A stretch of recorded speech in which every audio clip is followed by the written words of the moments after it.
Do you favor tightening the background checks for issuing gun permits to eliminate the so-called Emmanuel Church massacre loophole that allowed sale of a gun to the perpetrator in 3 days, even though the background check was incomplete?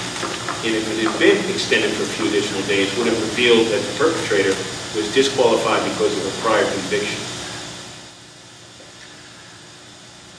That one, I think we need to look at that. I really do. I think that we may need to consider possibly, what I don't want to do is make it burdensome on gun owners, by making it unreasonably long, possibly a little bit longer than what we have. We should consider that. We've got a gun bill now to try to respect reciprocity with Georgia. And I support that, but I also think that South Carolina is good to require some reasonable training for people that get gun permits, concealed weapons permits in South Carolina, so that they can get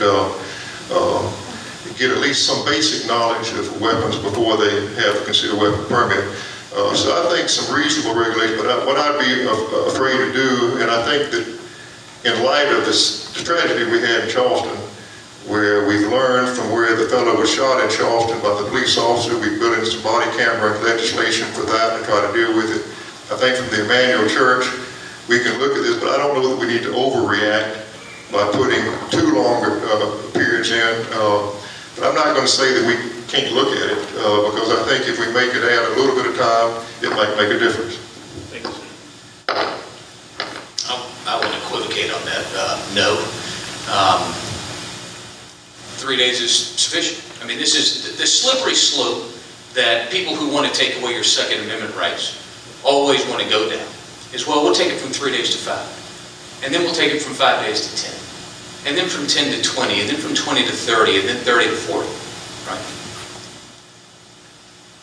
This is what those who don't believe in Second Amendment rights always do.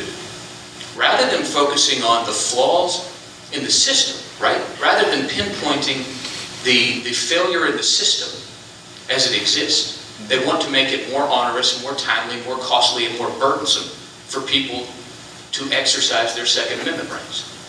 And so, no, I do not favor expanding that. Absolutely.